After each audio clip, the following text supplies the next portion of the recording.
एक समय की बात है। एक घर में लीला देवी नाम की एक बूढ़ी औरत रहती थी।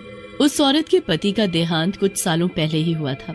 लीला देवी के 3 बेटे और बहू थे।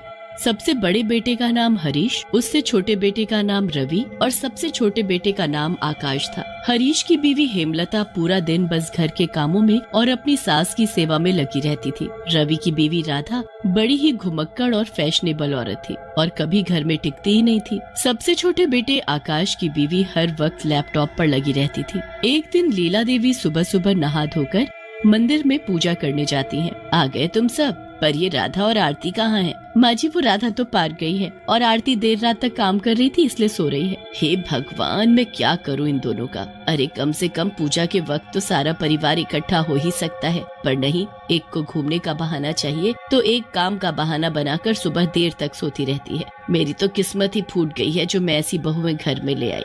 माँ जी, आप सुबह सुबह अपना मन खराब मत करो, हम सब तो है ना। चलो हम पूजा शुरू करते हैं। सब लोग पूजा करके अपने अपने कामों में लग जाते हैं। तीनों बेटे अपने काम पर चले जाते हैं और हेमलता रसोई में खाना बनाने लगती है। लीला देवी आंगन में बैठी पान खा रही होती है। थोड़ी देर बाद राधा पार्क से वापस आती है। अरे भाभी, मेरे लिए फटाफट 1 गिलास नींबू पानी बना दो। ओह हो, महारानी आ गई तुम। एक तो पूजा के वक्त गायब हो जाती है और ऊपर से आकर उस बेचारी पर हुक्म चला रही है। क्या है माँ जी, सुबह सुबह मुझे सुनाना शुरू मत कर दो अब। राधा के जाने के बाद वहाँ आरती आंखें मलती हुई आती है। हाय भाभी, जरा 1 कप अदरक वाली चाय तो बना दो। अभी एक महारानी गई नहीं कि दूसरी आ गई हुक्म बजाने। अपना अपना काम खुद किया करो, समझी? वो कोई तुम्हारी नौकरानी नहीं है। अरे माँ जी, कोई नहीं, बस 5 मिनट का ही तो काम है। आप कितनी अच्छी हो भाभी। और एक ये है जो हर वक्त बस हमें सुनाने का मौका ढूंढती रहती है। अरे माँ जी, आप चिंता न करें, ये सब सीख जाएंगी। अभी बचपना है बस, और कुछ नहीं। राधा और आरती का हमेशा वही रवैया रहता था। वो हेमलता के सीधेपन का हमेशा फायदा उठाती और उसी से सारा काम करवाती थी। एक दिन जब घर पर तीनों बेटों में से कोई नहीं होता, तब लीला देवी की तबीयत बड़ी खराब हो जाती है। कोई बचाओ, मेरी तबीयत ठीक नहीं लग रही, कोई जल्दी आओ। लीला देवी की आवाज सुनकर राधा बाहर आकर देखती है और फिर वापस जाकर अपनी देवरानी आरती से बोलती है। अरे ये बुढ़िया क्यों चिल्ला रही है, जरा देखो तो। मुझे थोड़ी बुला रही हो जो मैं जाऊँ? ऐसे तो वो मेरा भी नाम नहीं ले रही है, तो मैं भी क्यों जाऊँ? अरे छोड़ो ना, हम अपनी मूवी देखते हैं। इनका तो काम ही है हर वक्त हमें परेशान करना। ये तो चाहती ही नहीं कि हम 2 मिनट भी आराम कर ले। लीला देवी जमीन पर गिर जाती है। अब तो उनकी आवाज भी निकलनी बंद हो जाती है, पर दोनों में से कोई भी बहू नीचे नहीं आती। काफी देर बाद जब हेमलता बाजार से सब्जी लेकर घर आती है तो अपनी सास को जमीन पर पड़ा देख उसकी चीख निकल जाती है। माँ जी, अरे कोई जल्दी आओ, अरे कोई है, जल्दी आओ, देखो माँ जी को क्या हो गया, अरे कोई तो आओ। हेमलता की आवाज सुनकर जल्दी से राधा और आरती नीचे आती हैं। अरे इन्हें क्या हो गया? मैंने तुम दोनों को बोला था ना कि माँ जी का ध्यान रखना, आज उनकी तबीयत कुछ ठीक नहीं है। ओहो हो, खुद तो आप बाजार चली गई थी घूमने और अब हम पर चिल्ला रही हो। मैं घूमने नहीं गई थी, मैं बाजार से जरूरी सामान लेने गई थी। अब जल्दी से कोई डॉक्टर को बुलाओ। जल्दी से डॉक्टर आता है, पर लीला देवी के पास वक्त नहीं होता। वो जाते जाते अपने गहने और घर के कागज हेमलता को दे जाती है। हेमलता बहुत रोती है, पर राधा और आरती को कोई फर्क नहीं पड़ रहा होता। लीला देवी के मरने पर हेमलता बिल्कुल अकेली पड़ जाती है, पर राधा और आरती को तो बड़ी ही खुशी हो रही होती है। उनके पति भी उनसे इतना डरते हैं कि उन्हें कुछ नहीं कह पाते। एक रात राधा पानी पीकर अपने कमरे में वापस जा रही होती है तो देखती है कि आंगन में कुर्सी पर बैठकर कोई पान खा रहा है। इस कुर्सी पर तो वो बुढ़िया बैठती थी, तो फिर इस वक्त यहाँ ये कौन हो सकता है? कहीं उनका भूत तो नहीं? सही कहा तुमने बहू, मैं ही हूँ तेरी सास। अब मैं आ गई हूँ वापस तुमको सबक सिखाने। अगली सुबह हमेशा की तरह राधा पार्क चली जाती है और आरती मजे से सो रही होती है और बेचारी हेमलता रसोई में काम कर रही होती है। हेमलता की तबीयत उस दिन बिल्कुल ठीक नहीं होती। वो थोड़ी देर कमरे में जाती है कि तभी वो चुड़ैल वहाँ आ जाती है।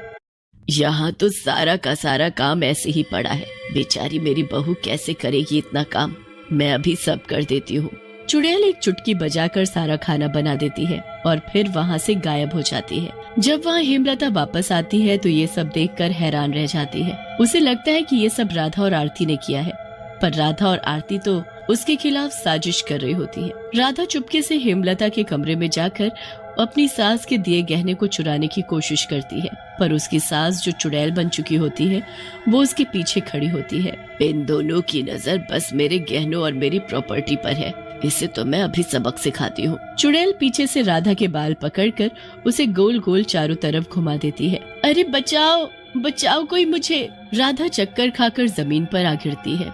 वो इधर उधर देखती है पर उसे कोई नहीं दिखता। वो जल्दी से आरती के पास जाती है। मैं वहाँ नहीं जाऊंगी, वहाँ पता नहीं किसने मेरे बाल पकड़कर मुझे घुमा डाला। वहाँ जरूर कोई भूत या चुड़ैल है। आप भी ना कितनी डरपोक हो, देखो मैं कैसे अभी गहने और कागज लेकर आती हूँ। इस बार आरती हेमलता के कमरे में जाती है और घर के कागज और गहने ढूंढने लगती है। अच्छा तो अब ये आ गई, इससे भी मैं जरा सबक सिखा ही दूं। आरती अपनी सास के बक्से को खोल ही रही होती है कि पीछे खड़ी उसकी सास उसके सर पर छत से ढेर सारी मिट्टी के साथ एक भारी ईंट भी गिरा देती है। अरे मर गई मैं, हाय रे कोई तो बचाओ रे। आरती वहाँ से भागकर राधा के पास जाती है और चुड़ैल वहीं खड़ी खड़ी खूब हंसती है। कोई हाथ तो लगा कर दिखाए मेरे गहनों और कागजों को, आई बड़ी महारानी। राधा और आरती आपस में एक दिन बात करने लगती हैं कि कैसे गहने और घर के कागजों को हेमलता से चुराया जाए। एक काम करते हैं, इस हेमलता को ही ठिकाने लगा देते हैं, तभी इस घर के कागज और गहने हमारे हाथ लगेंगे। पर हम ऐसा करेंगे कैसे? आज रात को हम उसके खाने में जहर मिला देते हैं। नहीं ये ठीक नहीं है।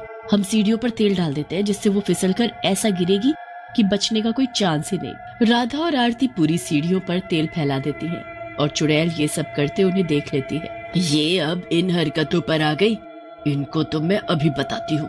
चुड़ैल उन दोनों को ही पीछे से धक्का दे देती है और दोनों लुढ़कते हुए नीचे आ गिरती हैं। दोनों के सिर फट जाते हैं और सर से खून आने लगता है। दोनों बुरी तरह चीखती हैं और उनकी आवाज सुनकर हेमलता बाहर आंगन से अंदर आती है। हे भगवान ये क्या हो गया?